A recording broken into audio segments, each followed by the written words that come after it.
You're listening to the Cantina Cast, your home for thought-provoking Star Wars talk. Join Adler and Jonesy in breaking down the latest news, trailers, movies, and of course, your favorite characters from a galaxy far, far away.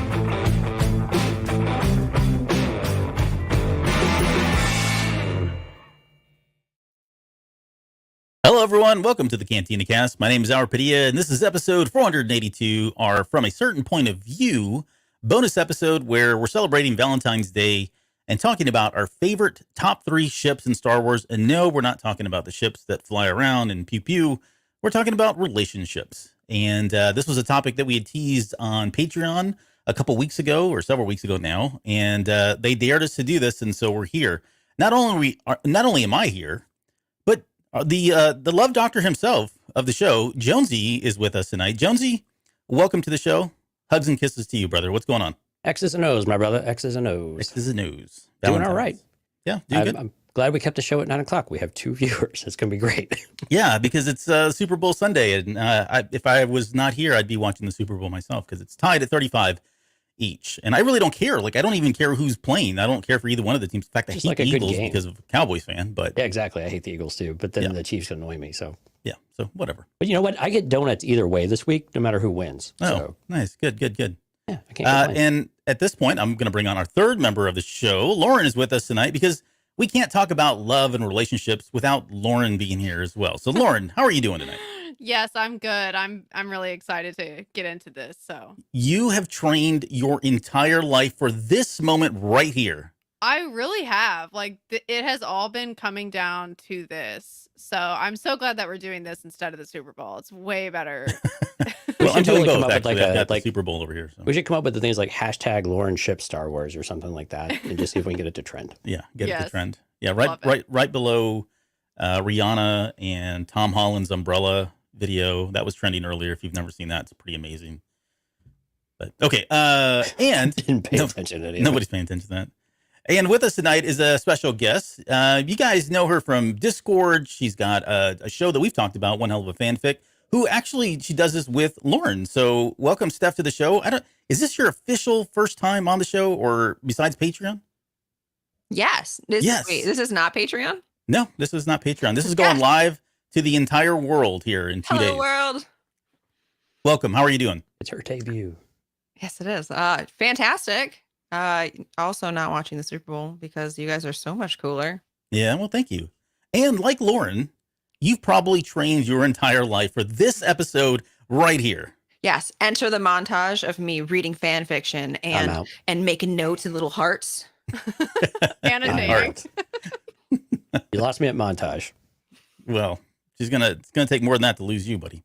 Hey, so before we get started, I hear you guys have a show called One Hell of a Fanfic, and I'll leave it to either one of you to take this, but why don't you guys just plug that show since it's relative to kind of what we're talking about tonight, which is relationships in Star Wars.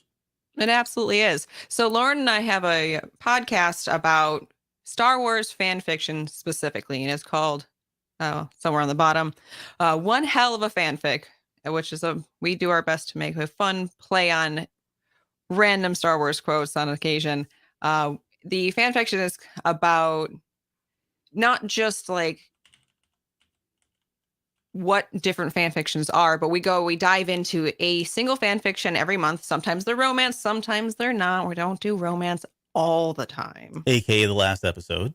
Yeah, the last episode was not. Last one was actually about Finn, and it was a lovely story about like his effect on the other stormtroopers on bases. That's and it was true. There was hand holding in that episode. It was like one time. It was It counts. It wasn't the focal point. It was, and they were grasping it. They were just like, oh, it was close. It was something at least. Yes. So we look at the writing style and the storyline and the characters and its canon relationship, and we kind of we're looking to give recommendations for Star Wars fanfics, and so others can read them and kind of follow along with us. Yeah, that's great. And you also have a spice. What is it? The spice meter? Spice-o-meter? What do you guys call it officially? Is there a name? It's like a spice scale. So basically the purpose of the spice scale is to warn people. So when we do talk about romance fics, we want people to understand what they're getting into and not get surprised by something they don't want to read. So that's the purpose of the spice scale, to give everyone a heads up. Okay. Well, don't say warning. It's more a heads up is probably appropriate. But warning sounds like, oh, we don't want to read the hottest No, it's spicy an stuff. invitation. It's an Okay, invitation. There yeah. you go. Warning is a negative word, but Yeah. give people just so they're not surprised. And what's the spiciest? Because I've not listened to all of them. I think I've listened to the first and the thin one recently. But what's the The spiciest? second one was spicy. Oh, was it? Yeah. Okay, I missed that one. But what's the spiciest level we've had so far? I think that one was I think it was a 4, which is the highest one. So Oh no, you guys said there was a 5, but you don't talk about that one. did we? No, We haven't Awkward done a silence. 5. that was You off haven't camera. done- I think. It Sorry. was the second one was the spiciest one yet, because that one was it was a lot of spice in that Yeah. one. So All right. Well, you ladies do a very good job on the show. I did get a chance to listen to the Finn one. I thought that was great. And nice to know that, it's not just about the relationships, although I would like for it to be more in there, and the more Raylo, the better. So you guys keep up the good work over there, as Jonesy's shaking his head right now. well, we've got plenty of Raylo, so don't worry. Plenty of Raylo still coming up. Is that Yeah. a warning or is that I'm kidding. It's Invitation. It's an it's invitation. a warning Thank you. and an invitation. It can be It both. is. Yeah. So where can everyone find One Hell of a Fanfic? So go ahead, Steph. You can find us on Instagram at One Hell of a Fanfic with a period between each word. And you can find us at YouTube. Was it / One Hell of a Fanfic? Right. And then on Yeah. Spotify, right, for the audio only podcast? Yep. Sweet. Audio only. Okay. Well, good. All right. So we're here to talk about relationships. And before we get into our top 3, I want to give everybody kind of a heads up. So the 4 of us agreed before coming on the show there were going to be some ground rules. Number 1, only one of us was allowed to have a Peli-Motto relationship. And ground rule 2 was there would be no mention of Maz Kanata except for this mention that I'm making right now. Beyond that, there will be none at this point. So now that we've got the ground rules set aside, I was thought not we part could. of that conversation. It does not count. And I do not abide. I think I Maybe- missed that as well. So I Oh, don't. okay. Yeah. You know Yep. what? Otherwise- I definitely did not hear that at all. I wasn't Hmm. aware. This would be a very short episode if those rules were actually in effect. Well, we might have to reschedule this entire episode for next year. We'll just table it, okay? So, no, all kidding aside, there will be no talk of Maz Kanata. But Lauren and Steph, I thought for a second here, if you guys could... so, in all seriousness, I want to talk about kind of like the current state of Star Wars and love relationships. And it's because it's always something that... I mean, Star Wars was never created with that intent. I think we were fortunate enough to get it during the second and third trilogy, unless you want to count Luke and Leia, which was really weird and awkward. But with Han and Leia, we got it there. And I think for me, anytime you can have a good movie without a love interest and a relationship kind of thing, but it's just like the cherry on top, right? There's something about having a well-rounded story where you get to kind of check all the boxes. But in Star Wars, it's never really been a focal point. And they did more of it in the novels back in Legends than they did obviously in the movies. The closest that we got to a love relationship in the movies was a very tragic one in Padme and Anakin, right? And then you could even argue that tragic with Han and Leia later down the road here as well. But I guess for you and Steph, let's start with Steph. What is like relationships in Star Wars? Is it working for you? Do you feel like there needs to be more? What's not working for you, et cetera? Oh, it's not working for me because there's not enough. So if we're looking at, this is meant for what, 12-year-olds? I have a 12-year-old, and I'm going to tell you other kids that are 12 have relationships. They're budding relationships. But Sure. Yeah. If Star Wars is meant for children, having good relationship role models is kind of something we need in our society at this point. Mm-hmm. And I think it would be beneficial if there were more. Yeah. Lauren, what about you? Are they ticking the boxes? Do you think there's an opportunity to do more? And then maybe like, where do you see them expanding? Do you think it's going to be in movies, television? Feels like books and comics are probably going to still kind of run that course, but what are your thoughts? Yeah, I will say I definitely have already been seeing an expansion of it in the books. I feel like I'm seeing an increase in romantic subplots. Mm-hmm. But I would still like to see more, especially on screen. I feel like, especially with what you mentioned about the tragedy of Anakin and Padme, I would love to see a positive love story to balance that out, like one that does have a happily ever after, especially since Star Wars is about having happily ever afters. Why can we not translate that also to the romantic subplots as well? Why do they all have to end tragically? So that's where I would like to see it go, and I think it would fit with the feel of Star Wars if it did go in that direction. So, Jonesy, this will probably be the first of many mentions of the Ben Solo tragedy that happens at the end of Rise of Skywalker. But that was our chance. Like, that was our one chance to get a happily ever after. And I don't know that we got it. Unless you read the novelization, then I guess maybe. But I don't know. It's kind of weird because it's a ghost thing all over again. But what about you? I guess for you, in relationships in Star Wars, like, what are you looking for? If you're looking for them, like, what would you want? Do you want it to be like all in happily ever afters with hugs and kisses, or do you think what Star Wars has done is enough for the medium and the stories they're trying to tell? Well, I think on one hand, that they don't get too serious and too heavy is a good thing, right? I mean, we want to keep Star Wars focused on the overall story about where they want to progress it, where the characters need to go. But I think also kind of to what both Steph and Lauren have been saying is that having positive relationships, that you can have a healthy relationship that actually works out in some way, isn't a bad thing. And I think we'll talk about a couple here that were really close to that, but then again, to Lauren's point, they end super tragically. And so everyone wants to put, like, I have a problem with everyone putting the Han and Leia relationship at the peak, the pinnacle of all of this, because I think it's one of the worst relationships in Star Wars. I mean, from a fun perspective and the banter, it's great, but from like, what did they actually accomplish, or what did they do, and was it a healthy relationship? Like, I think you check like, no. And so it's again, while you like the dynamic of it, was it a great relationship? No, it was not great at all. And so I look for something like that it's just, it can be challenging and you can challenge one another. And I'll be honest with you, I'm kind of a rom-com fan. And so I like those types of, TV or movies and TV shows where, things are challenging, but they kind of work out in the end, even though it's a little bit silly, but you just deep down, they all want to be together. So they find a way to be together. And I guess you could put Hanley on that one, but we all know that it fell off a cliff at the end. Yeah. They drove that. I'm sorry, it fell off a balcony, I guess, for Han, but whatever. Yeah. The same thing. Steph, what are you looking for in a relationship in Star Wars? Oh boy. I am looking for a lot of what Jonesy just said, which is that like more lighthearted and like surface level. We don't have to dive deep into it.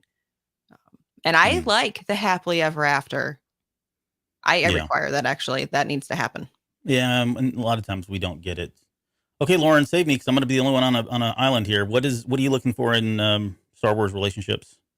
I guess I'm a little different than Jonesy and Steph in this way. I would like to go deeper into it, because if Star Wars is about family, which is, I feel like, what we all say a lot of times, then to me, like, romantic relationships are part of that. So why would we not want to explore that a little bit deeper?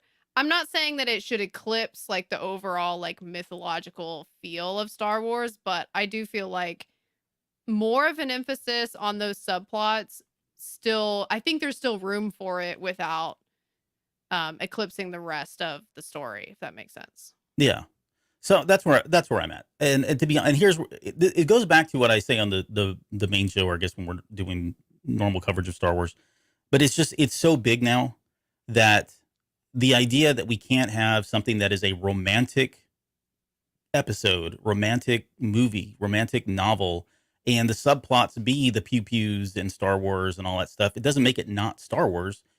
We're just shifting the focus of where it's around. I think Star Wars is at a point now where it is so large, and you have so many people that have come into the fandom here in the last, technically in the last 7 years alone with the purchase of Disney, that I think there is a market in a medium. Is it a very large one? No. Granted, I would agree that it's probably not something that's going to fly off the shelves. But I mean, if they did it in the right way, there are plenty of movies out there that are romantic comedies, or just true romance movies, or romance novels that do really, really well.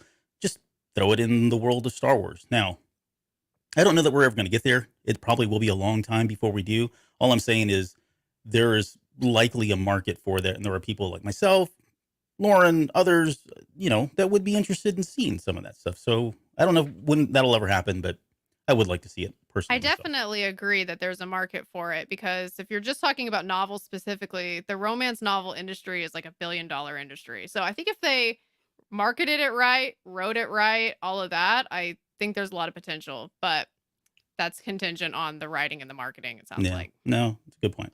I mean, that's the thing. Like, bring back Elzar and Avar and like that whole dynamic. I mean, that had a lot of promise there of where that was going, and Elzar's, I don't know, trysts, I guess you could say. A lot of that. I mean, it had that element of it. And Albert, you did was it the Fallen Star? Was it the Fallen Star? Oh, You no, it was did, the like, Last Jedi romance novel cover. No, it wasn't Last Jedi though. It was.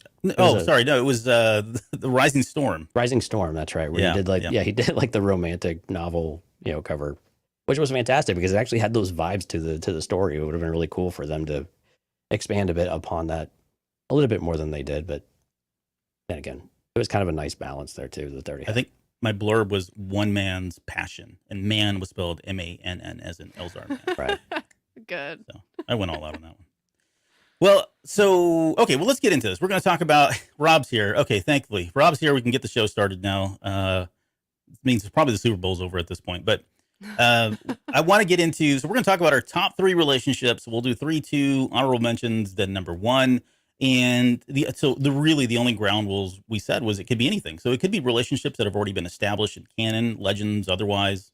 I don't know if there's any otherwise, but it could also be just ships that we think should happen or would like to see happen or know that will never happen, but would, be entertaining to kind of see and follow. So it's kind of wide open. And so I'm really scared about what we're going to get here because this is a very diverse cast of personalities. Let me tell you right now, like we 4 could not be any different. Okay. So with that, let's start. How are we gonna do all the overlap? Because I think we're all gonna have like the same names come up over and over. Yeah, I was thinking that too. So if we do have, I mean, just it's like we've been doing, right? So one person, if you're the first person, you get to kind of lay it out there, and they'll probably take a lot of steam out of it if you've got it later on. But just add whatever you want, or if you don't want to, you can say pass or pull up an honorable mention if you want to, so you can spend more time on that.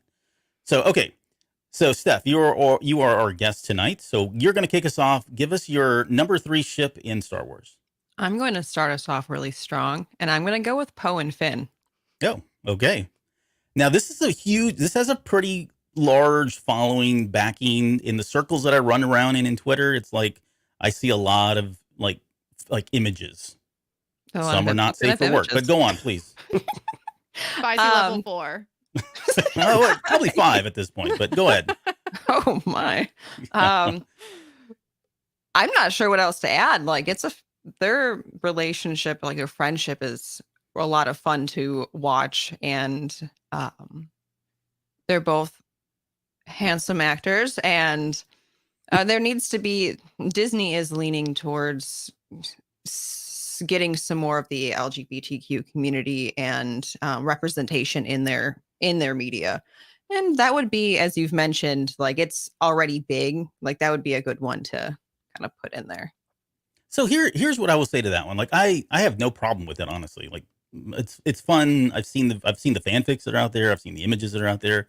But I can tell you, like, as a straight heterosexual male, like I've had friends where I've just been that close with them. Like it's a platonic kind of love. And I get why people pick up on it because, yeah, like I've seen the videos where they put them together and they're like, buddy, and they're shaking hands and they're touching. There's like subtle grabs and just the expressions and stuff. But I have best friends that are like that. I have people that I just get that excited about, but it's nothing more than just, I've got a big heart. One of them is with me right now. Like we hug and when we see each other and it's kind of awkward. Sometimes he holds a little bit longer than I want to, but I don't take it the wrong way. I mean, that's just our relationship.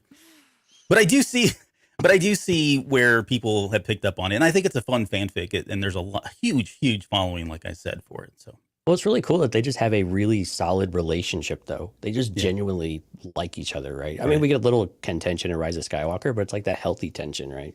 Yeah. So it's just fun to watch, I think seeing 2 male characters have a good friendship and a good relationship in general we've talked about this a bunch of times. It's just always great to see. And so it's pretty natural that people might take that, a little bit further. So is it, what is it? Poe Finn Poe? I think it's Finn Poe, right? I think it depends on, well, no, we can't say that. Okay, Lauren, let's go to you. Give me your number 3. Number ship. 3 is Ciena and Thane from Lost Stars by Claudia Gray. Okay, so I knew either you or Jonesy or maybe all 3 of you would pull up on that one. Tell us why you like that one so much. That just first of all, that whole book is just written so well, and Claudia Gray just hits the romantic beats just perfectly every time. So, I mean, when that's happening, it's gonna affect me in a deep way. Also just the fact that they know it's just such an extreme situation that they're in, both being Imperial officers and Hmm. the changes that they go through as they're figuring that out. But despite all of that, they still like never lose sight of each other and have faith in the fact that the other person is still doing the best they can despite these huge differences that they have. And so that story is just very moving to me. Yeah. And I think I don't want to put her too high on a pedestal, but I will. I think it's we've had so many authors over the years, both in Legends and canon, but for whatever reason, she does a really good job, Claudia Gray, in that relationship. I think that's what we've talked about that on the show many times, that her strength lies in the characters, in giving them depth. And when it comes to relationships, even beyond just the romance relationships, right? The master and apprentice ones and the friends and all of that. She nails that every time. And Lost Stars is such a great example of that. And it's a book that usually ends up in, when people say, "Hey, what do I want to read a Star Wars novel?" A lot of times in the top 10, that comes up as a recommendation for other folks to read. So if you've not had a chance to go read it, do so. It's worth it, and you've got a great solid story there, coming from Claudia Gray. So, okay, Claudia Gray just gets relationships, period. Like, she just gets people. Yeah. We spent time with her at Celebration last year, and just hearing her talk about the relationships, both inside of Star Wars and outside of Star Wars. And she just gets it. I mean, she just has this intuition with it. So it's fantastic to see how she's able to bring that onto paper, onto the page. Yeah. All right, my friend. Well, you're up. Give us your number 3 ship in Star Wars. All right, going a little deeper cut here, going to the comic books. And I'm going Okay. to say Dr. Aphra and Magna Tolvan. Oh, And nice. so Magna Tolvan is an Imperial officer, kind of again, and to the point where Dr. Aphra even like betrays Vader to protect her. But they have this very contentious relationship, a bit like her and Son of Star Wars a little bit, but you could just tell it's not a healthy relationship, but you just want them so badly because they just have this, it's like a Han and Leia chemistry where it's just this, but that they can figure it out and make it work like longer term. But there's just everything is just stacked against them in the galaxy to where they just can't do it. But there's such an intense connection between them that you just want it so hard. And the way that Alyssa Wong has written these characters is absolutely fantastic. And they don't always, cross paths a lot, but every time they have, it's just been really powerful. And it just pulls all those emotions out of you. And so Aphra and Magna Tolvan is my number 3. So do you know where that relationship ended up? Is it still ongoing in that series? I think right now it's been left off at that. Like Magna Tolvan has kind of disappeared, I believe. It's been a while. I haven't kept up with that one as much since the second volume came out, but yeah, I believe it hasn't been resolved in any kind of way. And they just kind of resurface from time to time. That would be interesting because, of all of the comic book characters, it seems like Aphra constantly gets brought up in terms of at some point they're going to do something with it. Can we get Aphra anything on screen, please? I mean, that's what I'm saying. Like whether they do an animated, live action, like she seems like one of the first characters to make the jump. And I think with it would give them an opportunity to kind of tell that story. And the story arc right now is so freaking good. Like she's like semi-possessed by this Sith. I mean, it's just crazy good and original and creative. And Alyssa Wong she's this adorable, like shy, really quiet person, but she is amazing, like in every sense of the word. Like when we saw her Celebration, just loved listening to her talk. She didn't talk a whole lot, but she's just so unassuming and just, she's perfect. I love her. I might have a little crush on Alyssa Wong. Yeah, well, just a little bit. Yeah. I won't deny it. Lauren. I will I'll wave that flag proudly. Yeah. What Alyssa Wong needs to do a Ventress story, and then you'll just be like, start done. with me, Padilla. Sorry. All right, what's your number 3, bud? So my number 3 is actually from Midnight Horizon by Daniel Jose Older, and I went with Cantum Sai and Atar.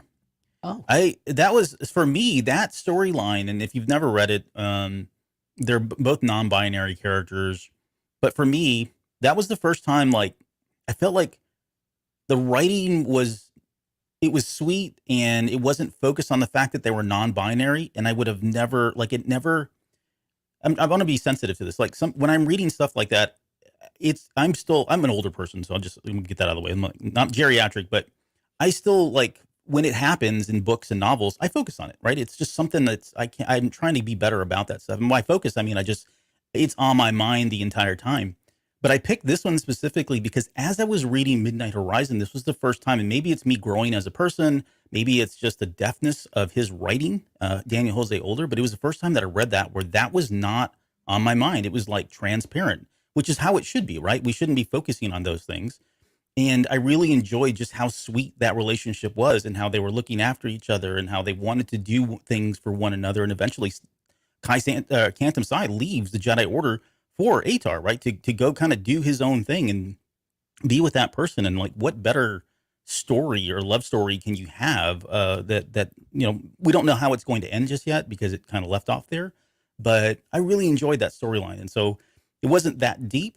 It wasn't a focal point of the book by any means, but it was just something that stood out to me as an experience for me in how I was taking in Star Wars and how I've been enjoying Star Wars, which I thought was really good for me personally. So, well, and what I really like about it is you're right. It's the transparency of it. It just feels like any other relationship, but it makes it feel normal, which I think was fantastic. But also the way that the characters were mature and how they were, while there was an immaturity of exploring this relationship and responsibility and that balance of it all, there was still a certain growth to the characters to when they had to make a difficult decision.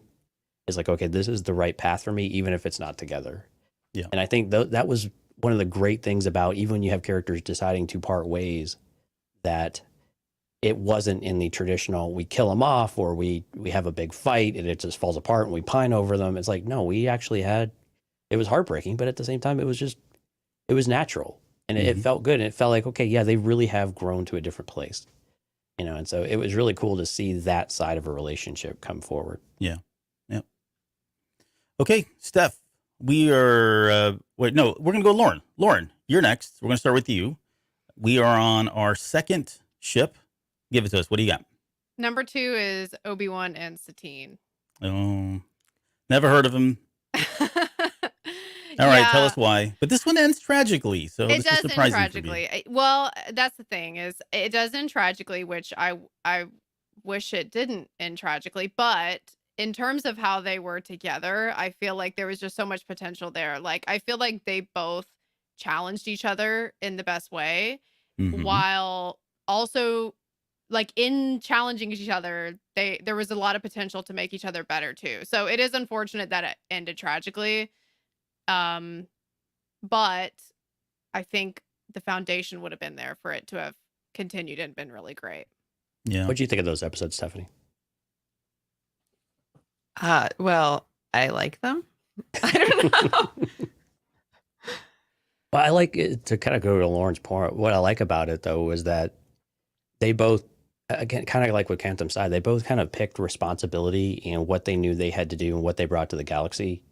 And they were able to kind of sacrifice their relationship from that way. But it's kind of like a Padme type of mentality too, right? Or even a Leia. Like, we have things that are bigger than who we are and what we are. And we have to carry that forward. And it's just not in the cards, even though there's definitely that attraction and that just, you know, intensity between them when they're together. But I do like, that's a great point, Lauren, where they kind of made each other better in those situations, even when they were on kind of different sides of the coin of what they needed to do. And yeah, it's really unfortunate that again, a character had to die. I don't know if this was the case though. And maybe Lauren, maybe you just expound on this. The character didn't have to die to get Obi-Wan to go to push him in a certain path in this case, but it did show us a very different side of Obi-Wan as a result of that. Do you think that was really important to see for Obi-Wan in that moment, or no, it kind of fell flat, or it was weak for you? I do think that the fact that she dies, it does kind of leave us wondering, would Obi-Wan have ever left the Jedi Order for her? And it kind of does, like, because there is that one line where he does say that he would have left. As to, like, if he still felt that way in the future, I guess we'll never know. But I do kind of like it that we are left wondering that, and we're never really going to know for sure. But I think he would have. Yeah, you do. Yeah. I think he would have. I think there was a good chance. So I don't know. Like I hate the whole concept of, well, they had to die because of such and such. Like I feel like that just depresses me to look at it that way, but I think in this case, it made a lot of sense for her to die, just given Maul's takeover and what they were trying to do and punish Obi-Wan. And so I think it was powerful in that way. There were probably other ways they could have done it, but I don't think it was I was happy that it wasn't I didn't view it as a scapegoat kind of kill. That we've just got this character and we just need to write her out. It didn't, true. at least it didn't feel like that way to me. No. I agree. It didn't feel that way, even though I always hate it when a great character dies. I agree that the way that it was written and the way it played out, it did make sense. So, I mean, I do have to at least accept that. The way I always saw it was that was written here. I have a really, like, I love that relationship, but I do not like the way it ended, and not because she died, but I felt like it was supposed to drive Obi-Wan, and I didn't pick up on that as much. Like, I don't know that he grew as much from that, because there was just so much, and to be fair, there were so many other things going on in the Clone Wars, right? So I get it. But where the disconnect was for me was him saying, I would have left, I would have come back had you asked me, that kind of thing. I mean, I believe him, and in my heart, I feel like that's what he would have done. But I don't know that they did a really good job of like showing how, what the impact was of a relationship. What did it do for Obi-Wan?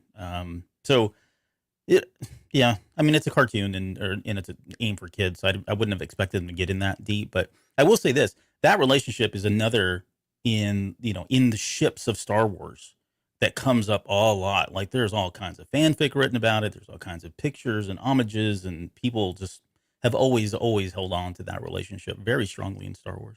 My biggest frustration with that relationship is that it never made its way to Anakin, to where Obi-Wan and Anakin could actually have a legit adult conversation, So we'll come back to that, because we're going to, look at Steph, hold that thought, Steph, because I'm sure hopefully someone has Anakin and Padme in here, but there is something that came out of a deleted scene. If not, it's in my honorable mentions for that particular reason. But okay, so Jonesy, you're next. What's your number 2? It's oh wait, sorry, no, it's not. It is from Dark Disciple, Asajj Ventress, and Quinlan Vos. Okay, and so everyone knows my favorite novel for Star Wars is Dark Disciple. I just love this relationship because it was, you got to see a lot of growth and a lot of focus on Asajj Ventress, but we also got to see Quinlan, break the walls down. And the way that the relationship ended up, it was again, it was another death, but it was a great way to see a character. Yeah.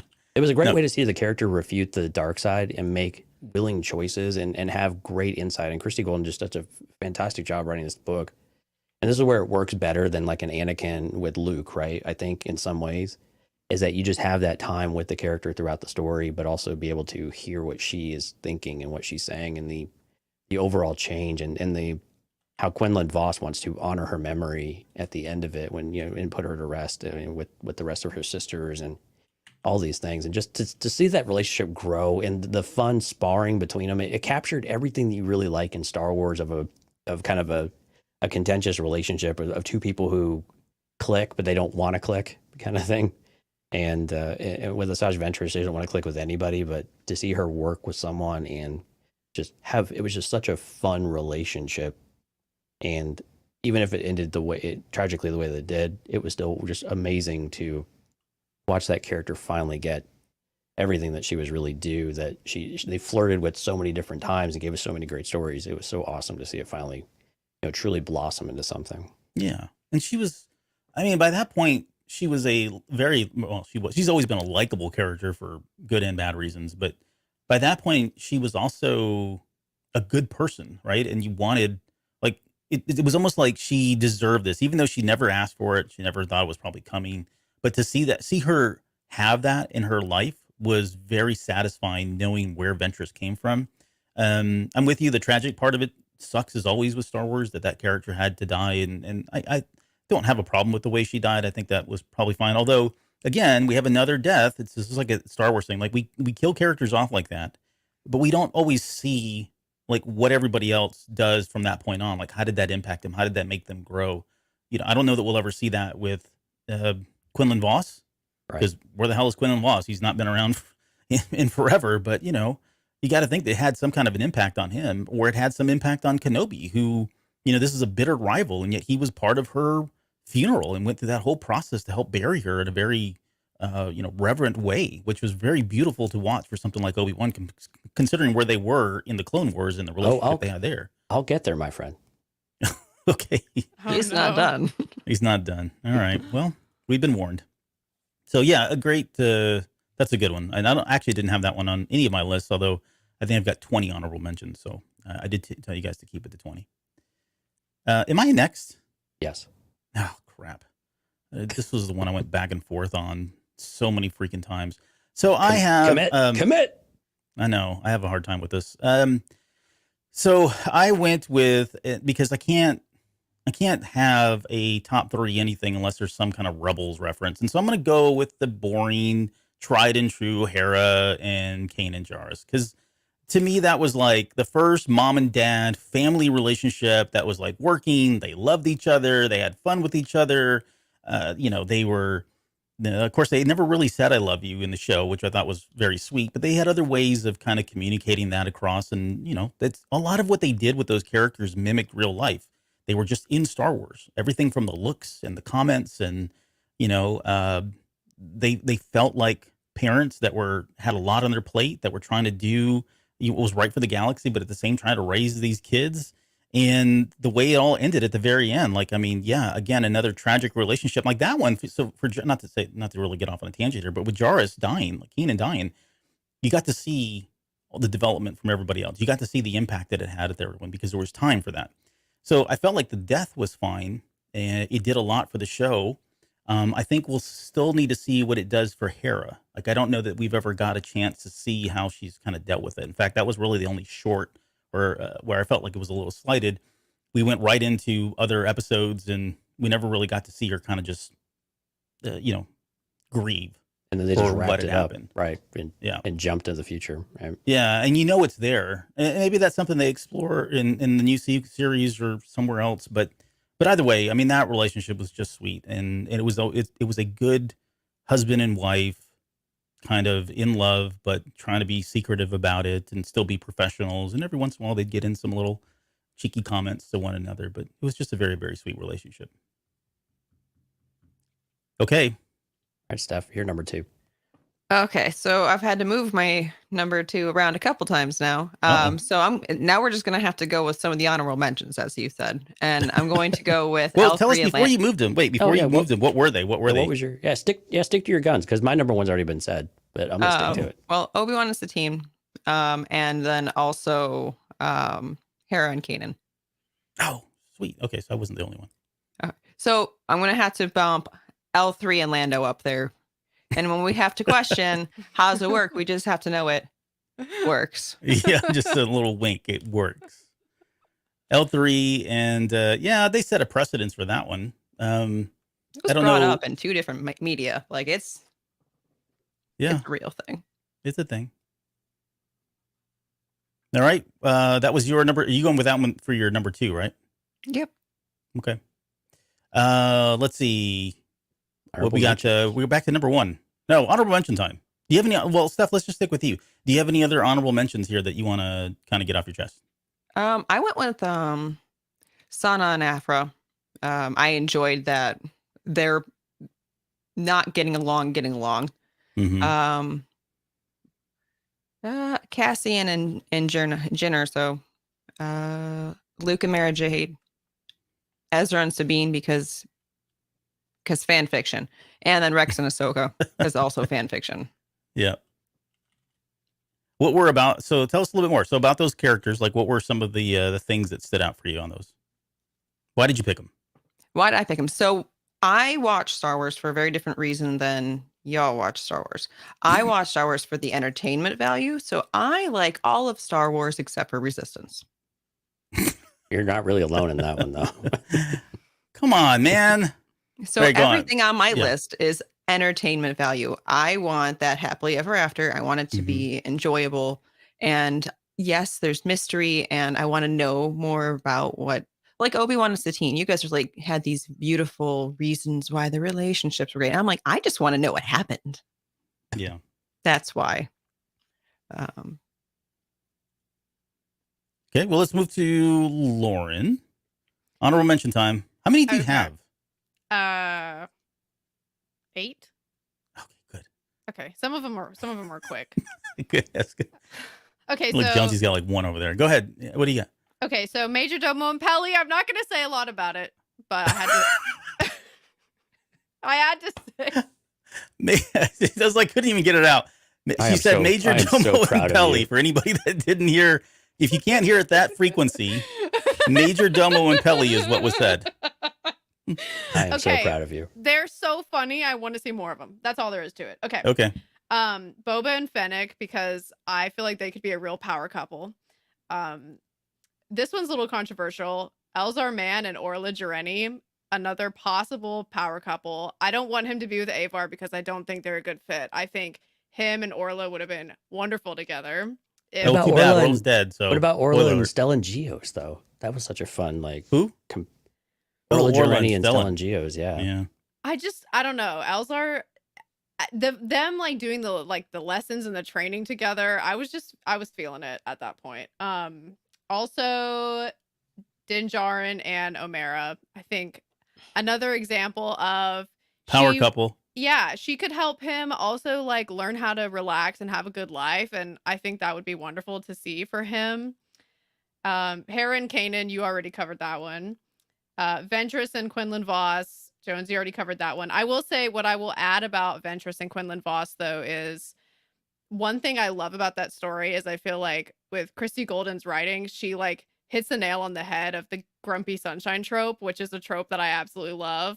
What is that one? Explain that one to us. Yeah, let me explain. So grumpy sunshine is when one of the people in the couple is like very resistant to love. Like they're very skeptical, cynical. They don't want to do it, where the other person is like super cheerful, very charismatic, very happy person. And so like in those scenes when they first meet and he's like hitting on Ventress and she's like, I don't want to play this game with you. Like, I just love that dynamic so much. I just find it so fun to read. So you're gonna make me cry. I love her so much. So basically, it's a Jonesy Steph relationship. So I'm kidding. I am definitely the grumpy one. Yes, and then Han and Leia is also on my honorable mentions, even though I do have some views about like the longevity of that relationship. I do feel like their chemistry was just so great that it's hard to not love it on some level, even though it didn't make my top 3. And then also Reylo has to be on here too, because again, with like the chemistry, with the fact that I was right from the beginning, I just can't let go of that.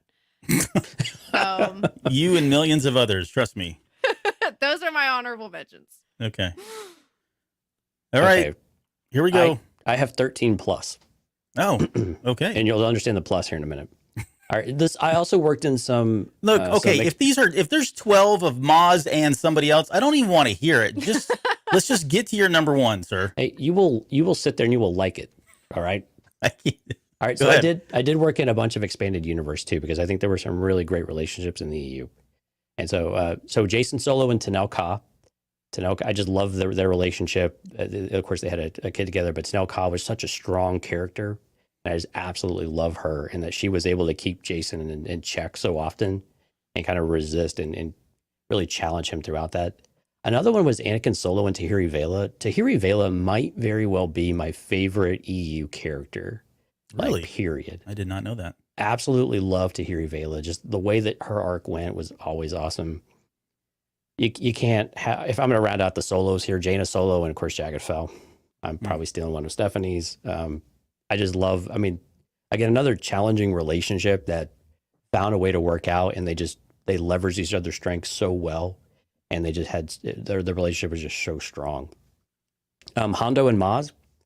Maz and the Master Codebreaker, because here we go. Keep going. Yep. I want to hear what a poet with a blaster actually means. Oh no. Spicy level 4. Yeah. I did have Obi-Wan and Satine in here. Mara Jade and Luke, you can't not have it. I did have Lando and L3 as well, like Stephanie. Ezra and Sabine was another. I love that flirtatious type of relationship. I had Revan and Bastilla Shan. Oh, I had to slip it in there. Might come up later. Go on. Right. A Republic Commando reference. So Etain Turmurkin and Darman from Omega Squad, because that was just kind of a forbidden love thing. I did have Asajj and Obi-Wan because I just love their flirtatious relationship. It was always so flirty. And It it was was. just so well done. It's so perfect. And it was on screen. It wasn't Yeah. just like in the books. It was in Dark Disciple as well, but that we got to see that flirtatious attitude between them, and like to have Anakin kind of like, what the is going on here, you know? I mean, I think she loved doing it, and I think she loved the fact that it got him like, you know, it bothered him in a good way probably, but she was getting under his skin, and yeah. Wait, whose? Anakin's or Obi-Wan's? No, Obi-Wan's. Oh, I didn't really. Did she get under Obi-Wan's skin? I've always viewed that Obi-Wan was just loving the banter as well. I don't know. took it Anyway. as Asajj like going like it was laced with, hey, you know, we should get together and enjoy the dark side, and he was just kind of like, oh no, it's not. But for me, there was moments I felt like he was like not necessarily uncomfortable on screen, but it had to have been bothering him that somebody would talk to him the way that she did. I just love it that he saw like that she was capable of so much more, and that he actually kind of tried to tempt her over to the light side of swords. Now they should have met in the middle and crossed sabers, you know what I mean? Anyway, and then my last official one, my 13th, and then I'll get to my plus, is Paz in the Armorer, maybe. And I think this is not necessarily requited, but I think Paz has a thing for her. And I don't really know what it is or on what level that really is, but I'm She's pretty the only sure one that's a left? thing. I love that. I hadn't thought of that, but I'm on board. I'm pretty sure it's a thing. And then honorable, but so this is the plus, is basically every companion that my character ever hit on in SWTOR. Yeah. Oh my gosh. SWTOR mess. Yeah. If you've never played SWTOR, you have ample opportunities to get with everybody in the Ample. game. I mean, you can just whore yourself out all day long in that game and pick all kinds of, you know, questionably ethical choices around relationships as well. So Yep, I have made many. look at Lauren. She's like, this sounds like I may have to I might Yeah, have get to this check game. this To hell with game playing, out. to hell with Warcraft. screw Go that back to Warcraft crap. SWTOR. Now, Lauren, it does not work on a Mac. So Oh no. Yeah. Okay. you got to have Well, a PC to play that I'm one. sure PC users are laughing right now. But Mm-hmm. I thought you liked that one, Albert. Yeah, no, that's a good one because there's been some times in there. I've actually never, I mean, I don't know, this may be shocking, maybe it's not. Actually never done like the whole relationship thing in that game. I'm always like, nah, I just want to kill stuff. But it's just because that's what I'm there for. I'm not really for the other stuff. Yeah, I thought about putting my number one, but I was like, all right, that'd be a little too cheeky. put a Yeah. real one as your number one. Yeah, I did put a real one. All right, Albert. A Honorable real mentions. one. Come on, listen to you guys. Take a deep breath. Oh, okay. So I think How many- a lot of them have How already many been do you said. have? Huh? How many did you come up with? Did you come up with a full 20, or did you scale that back a little bit? 15. He's literally counting people. Yeah, 15 total. But I won't go through all of them here because we're at 48 minutes. Okay, so I had a Mara and Mando just because the power couple. I think I hope that gets explored. I think they did that. That's in the Sanctuary episode from season 1. If anybody wanted to know, but yeah, I mean, he almost gave it up for her, which, well, that says a whole lot right there. So I'd like to see that at some point. I did have Mara Jade and Luke Skywalker, much to Mike's demise. That and they had a whole marriage and wedding, and do you guys remember that the wedding of It was the Luke Union Skywalker? comic. Yeah, in the comics. It wasn't good. No, it was a pretty terrible comic. It was terrible. It was terrible, but I like the visuals. It was very like 80s, 90s kind of colors and dress. It's outdated now. Yeah, but- it was not good. What I do like about that relationship is like I don't know if that was the best choice for Luke. It was the only choice I guess he ended up having in the end. Well, considering his other choices he had, like Lumia. Yeah, it was a short list. Yeah, that one was a pretty good one too. But Yeah, it's that like did growing not up in a work. small town. You're like, well, I guess. But I felt like Luke Skywalker and Mara Jade, like it was. I think she did a good job of like keeping him in check, keeping him in balance. I think they did. They may have shoehorned some of that. Sometimes it felt a little forced to kind of show that. But at the end of the day, I always wanted just Luke to be with somebody. Like I felt like he needed to have that in his life, and I'm hoping they do get back to that at some point. But that's another fanfic for another day that I've already talked about ad nauseum on the show. Okay, so I had Anakin and Padme on here just as an honorable mention. Yeah, it's a horrible, tragic love story that we never really get to see, or actually, we do get to see, but maybe not the best way it ended all in the end. There was something I was going to say, and I meant to pull up the quote, and I didn't get a chance around it. Just trust me on this. But in one of the drafts of Revenge of the Sith, there was actually a line in there where Kenobi, and I forget who he was talking to, but he was talking to somebody about Anakin and Padme, and they were asking him, like, how come you knew all along, right? Essentially is what they were saying. He's like, yeah, I knew all along. And what he ends up going on to say, and again, this is not verbatim, but what he ends up saying is that he knew that was happening, but he allowed it to happen because it was the only time he ever saw Anakin be happy. And he wanted Anakin to feel happy and be happy. And so he turned a blind eye and a deaf ear to what was going on. And it's so from that perspective, like the fact that somebody like Anakin, and you got to see it in the movies as well, right? But think about how tormented his soul was. And we get to see a lot of that after he becomes Vader and he's thinking back on his life, but how much he went through, all the torment he went through, and to think that there was somebody in his life who just made him genuinely happy as Padme, right? Even though that ends in a tragedy and it really was kind of wonky writing at some points, but it's just, that's a very sweet thing to think about that she had that effect on him. So, okay. I had Avar Kriss and Elzar Mann. That's just a purely physical relationship. Obi-Wan Kenobi, Satine Kryze, I had them on there. I had Sienna and Thane as well. Asajj Ventress I didn't even get his name on there. Cassian and Jyn Erso. I had Bastilla Shan and Revan. And I was almost going to put them number one because they were kind of like they were the precursor for the Jedi. Like that was the first, and I could be wrong, but the first relationship that I recall that they allowed somebody from the Jedi Order to have an attachment, to have a relationship. And they did that to kind of prove that, look, yeah, that they proved that they could, both Bastilla and Revan believed that this was really the best thing. And we see bits and pieces of that come up in the High Republic. Maybe we'll see that here, post the Rise of Skywalker and this new Jedi Order kind of thing, whatever they go with there. But I think there's a lot of merit in allowing them to do that. It's just, with certain guardrails, or maybe not, I don't know. But anyways, that was the first time that I remember and recalling that they allowed Jedi to have a relationship outside of that. Of course, they end up having tons of kids, and there's a whole Sean family tree that eventually gets over to Satele, who's another love interest of mine. I had Han and Leia on there as an honorable mention for all the reasons you guys have said. But to me, that was like the, growing up, it was a relationship that I looked up to. I mean, yeah, it didn't end the best way, and now once 2015 rolled around, but in Star Wars, like it was it was cool. Like it was they were very cheeky with each other. They had good banter back and forth. They were kind of like the blueprint for what we would get for a lot of Star Wars relationships at that point, right? Anytime there was a smuggler and another female character that was involved, it was just a carbon copy or some variation of the Han and Leia relationship, or vice versa, right? And so I really, from that perspective. Again, up until The Force Awakens, I always thought it was like kind of like the relationship that we would all kind of hold up as the model or the blueprint for Star Wars. And a lot's happened since then. We've got a lot of other material now to look back on, but I had them as a close second to my number one, but they didn't make it. Okay, I'll stop there. It's time for our number ones. And Jonesy, you get to kick us off first. Oh, do I? Yeah, I think so. All right, well, this has already been said, but Hera and Kanan, and I think it was mostly around that.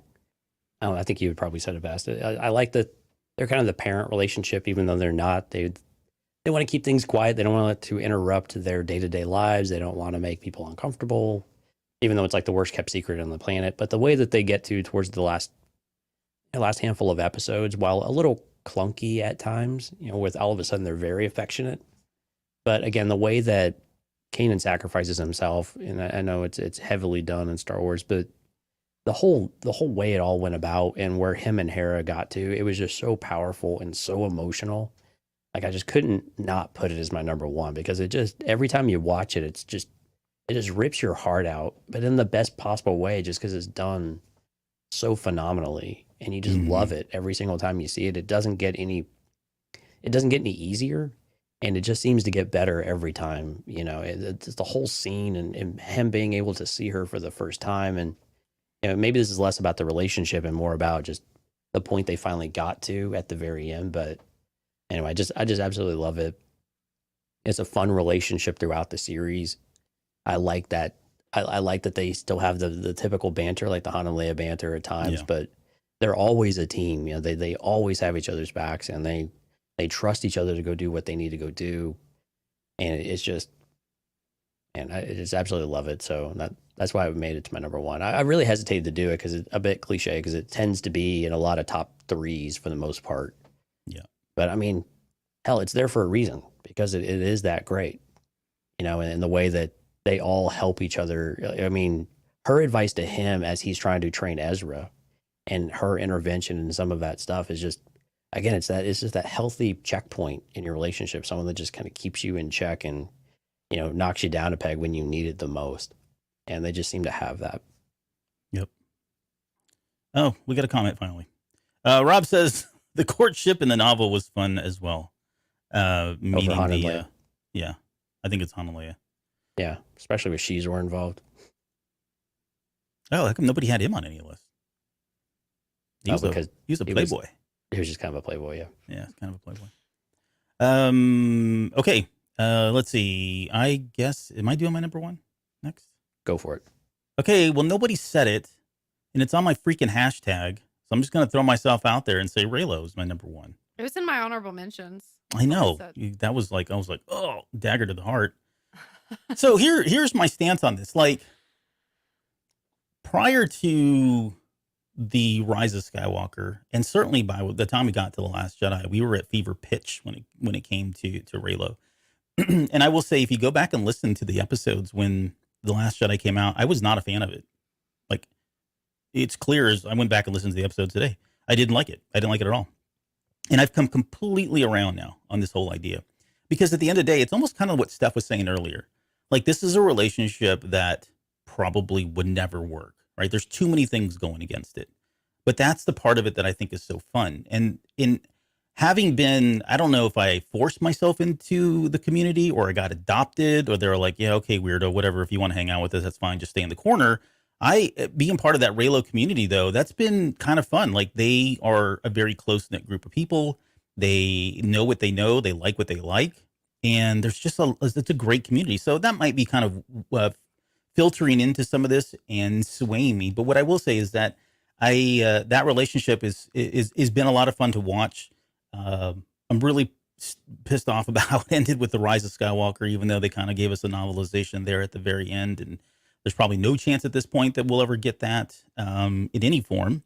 But I don't mind that whole idea, that trope of, you know, and I don't know what the trope is called, honestly, I don't. But I know it's not the first time this has ever happened in storytelling, where you got somebody who's completely horrible and somebody who's like pure of good, and they just have like this natural attraction to each other. And, you know, whether one's trying to fix the other, or they both have they have things that they need in each other. I think all of that kind of manifested in this relationship that we got to see in part 7 and part 8.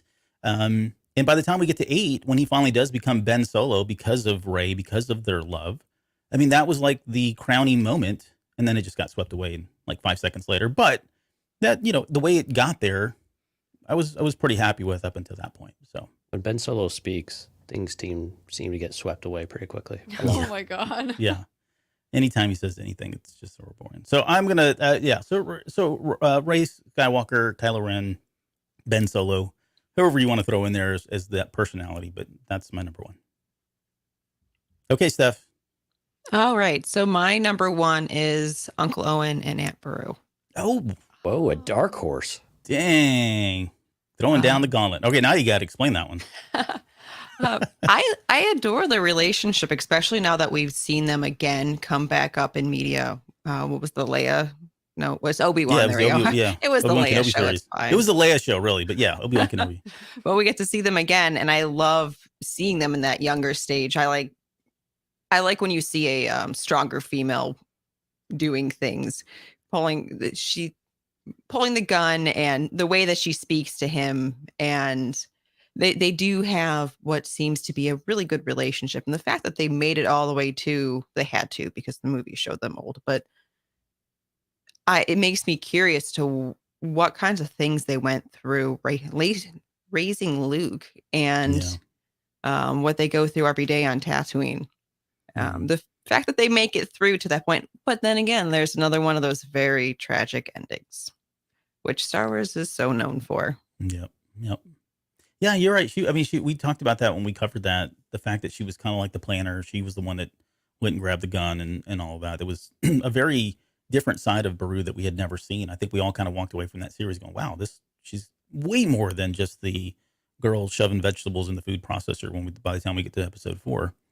So, well, and even in episode 4, though, she keeps Owen in check, standing up for Luke's perspective on it too. And being that voice of reason. Like, you can't be grumpy all the time. I mean, you can be, but you have to let go of some things. You have to allow other people to grow, even if you're refusing to. And he had good intentions, but I like that she was that counterbalance to him, and that stick in the mud type of aspect. And she was definitely the caregiver in the relationship. But I like that, to Stephanie's point, I like that she was also that strong presence too, and motivated him.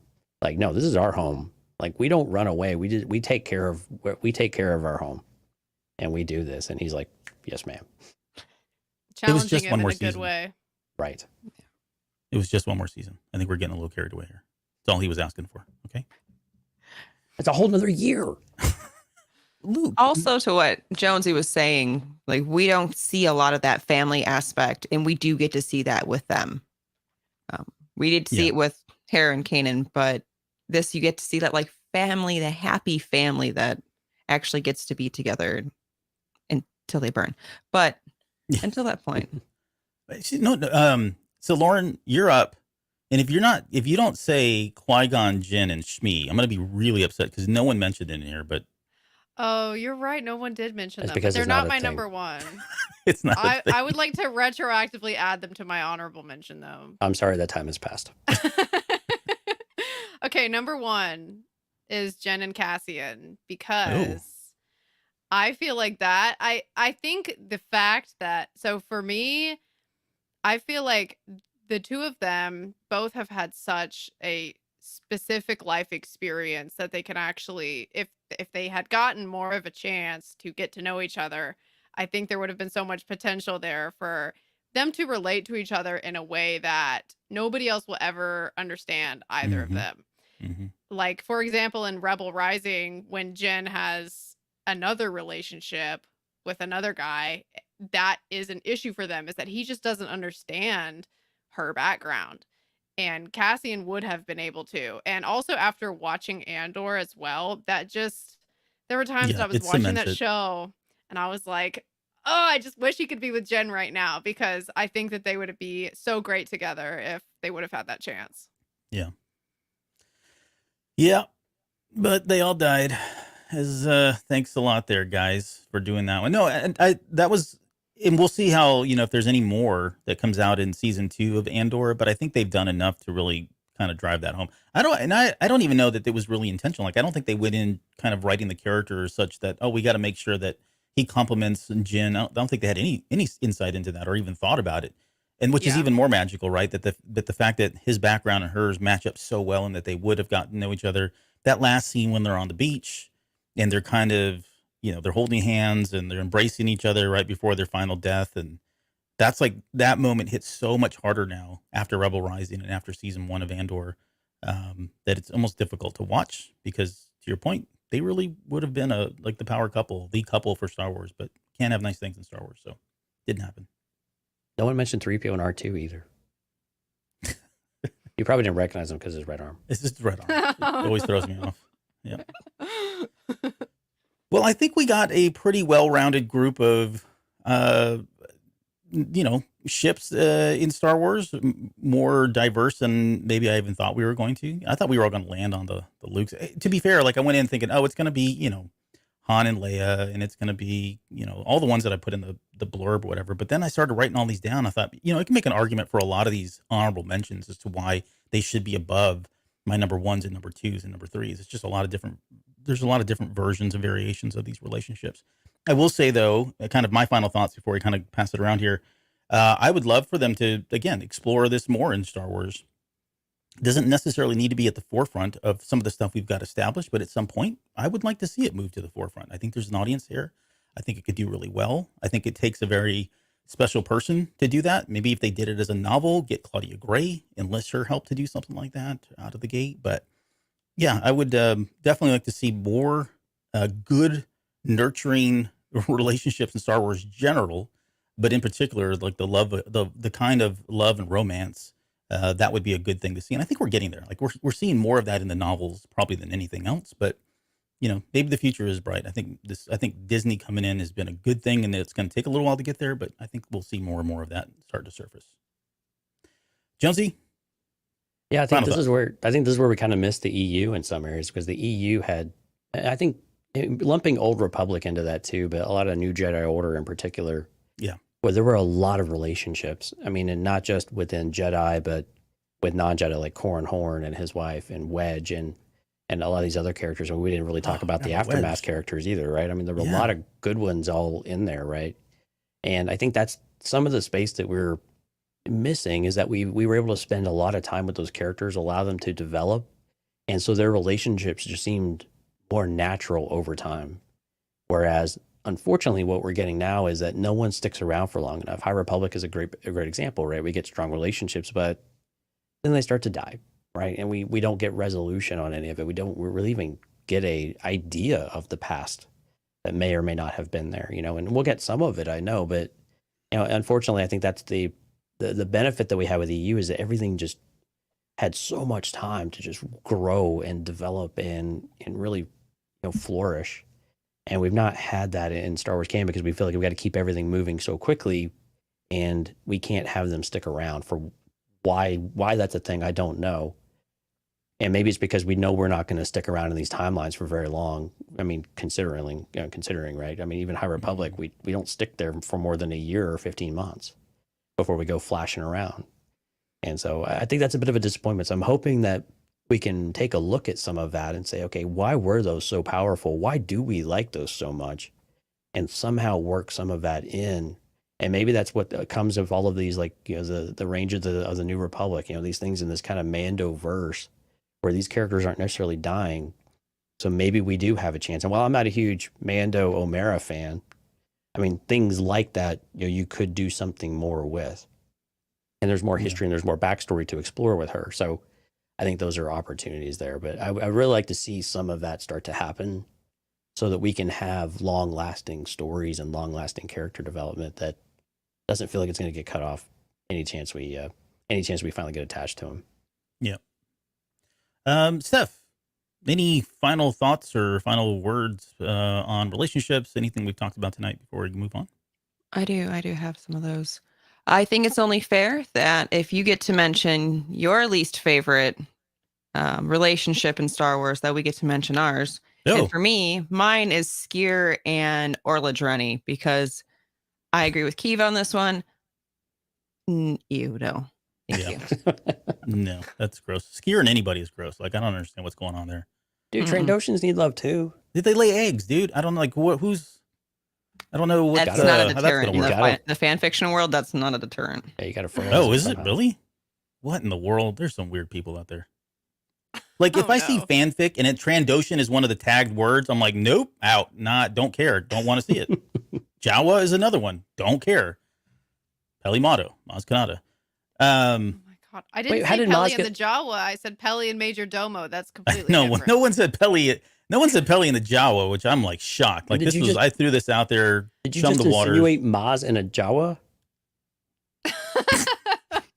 The buzzwords were all dropped at once. So Maz, Ewok, Jawa. No thanks. Right, I'm bringing up my Maz list now. Okay, Lauren, what about you? Any final thoughts? You can close this out here, Will. Yeah, I mean, just what y'all were saying about the books. I do feel like that, as I was saying earlier, I think that exploring some of this more in the books is a good place to start. And it does seem like they've started doing that with the increase of the amount of romantic subplots and how intense they are as well. So I think that there's good signs that we could be seeing more romance in Star Wars, but I think it's going to take a while for it to get to a point where at least I want to get it, because I think a lot of people need to warm up to it, maybe. Yeah. Well, and you have some younger characters in the High Republic that are not getting killed off. And so like Midnight Horizon was a great example, right? You had some of those younger characters that you could do what like they did in the EU and bring those characters forward and start to do more with them as we kill off these older characters for whatever reason. Mm-hmm. That's very true. Yeah, that would be an opportunity. Yep, you're right. It's gonna take a while before people come around to it, and the minute it becomes front and center, there's gonna be people that push back immediately, like this isn't Star Wars and all that. But I mean, but that's why you need to give it time to develop to where it just becomes a part of the character's base, and it doesn't feel so rushed, and it doesn't feel like they're just cramming it in or they cram it in there. I think that's the pervasive. If I were to say there's a problem with finger quotes, it's just that breakneck speed that we feel like we have to go through all of these things. We get a little bit of development over time, but we don't stick with it at all. And so it feels like anytime there's a relationship that buds, like a romantic type of relationship at the very least, then it has to be resolved just as quickly. And because we're not going to go back to those characters for 2 books or 3 books or at all. And I think that's just unfortunate. I think that's one of the gaps in the High Republic that it is. And that kind of limits you on what you can do outside of the books as well.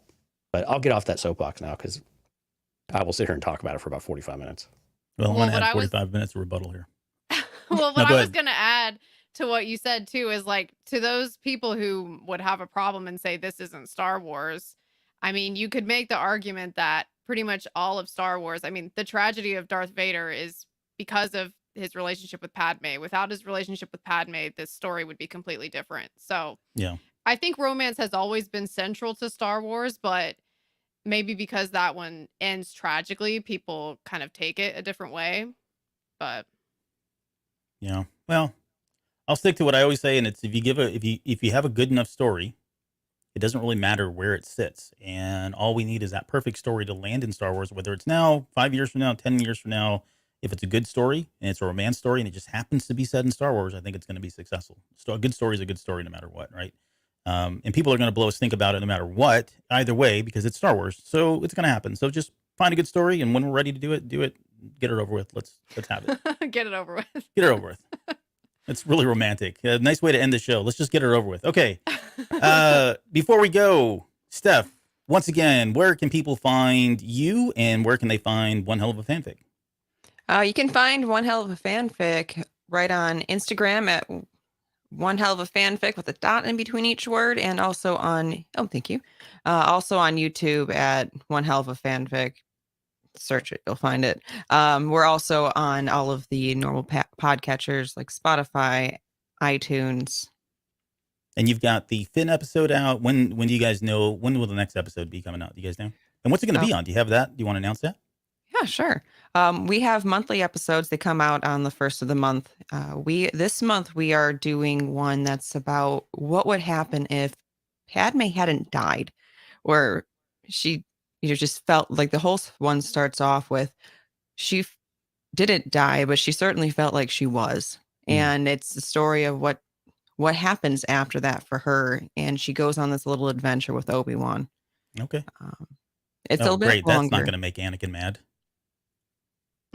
You'll just have to find out. I know. We'll have to. He never finds out. Tune in. Lauren, what's going on with you? What do you got coming up, and where can people find you? Yeah, so you can find me on Instagram at Lauren Covers Star Wars. So that's where I post kind of like my next videos coming out for Cantina Cast, and I also post some One Hell of a Fanfic stuff on there as well. My next video coming out is actually going to be the embargo for Jedi Battle Scars is up on February 20th, I believe. I might be a day or two off, but the Tuesday after the embargo is up, my very general non-spoiler review for Jedi Battle Scars is coming out. Very cool. And you also have going to be more shipping in there. Yeah, there's some more ships in there. Yeah, there's some ships Patreon episode. We got a Patreon episode coming up. We're going to cover the top 3 moments of season 2 of The Mandalorian. That'll be coming up here in the next 2 weeks. So yeah, it's not been scheduled, but I promised we'd do that before, and it's coming fast because season 3 starts March 1st. So Jonesy, it's all up to you now. We had some people, like, the amount of viewers like quadrupled the minute the Super Bowl was over. So thank you guys for joining after the game. We take no offense. I totally get it. I had it on over here on my left screen, but Did you keep note of who was in the chat? And I don't know. Do you want to plug our show? Yeah, sure. Sky, Rob, Jorge, obviously Subdued, Emotional Evolution, Risk. Thank you all for showing up in the live stream again.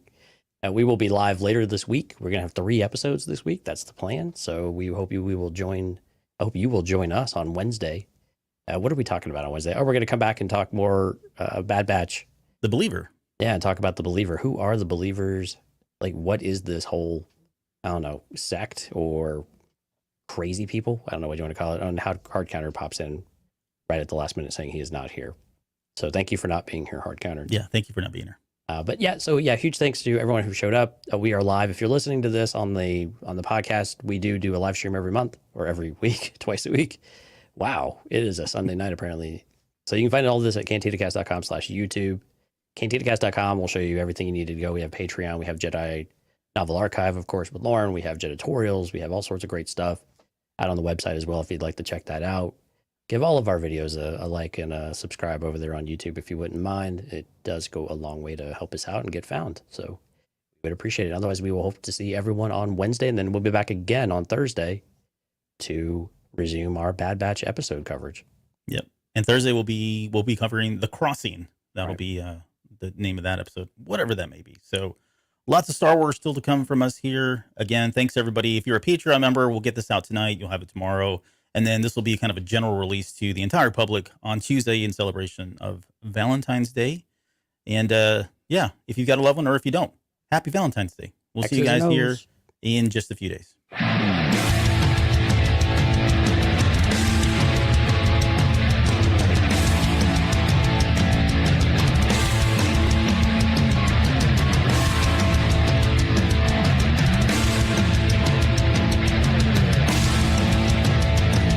You're still listening? Wow, that's amazing. Well, I'm here to give you the disclaimer.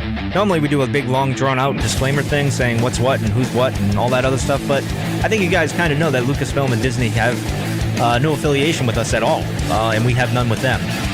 We talk about Star Wars, which is their property and all that other good, fun stuff, but I think you can tell which is our stuff and which is their stuff. If you can't, well, then send a lawyer to send an email to me, and I'll be glad to chat with them. Other than that, you know what's what, so that's your disclaimer.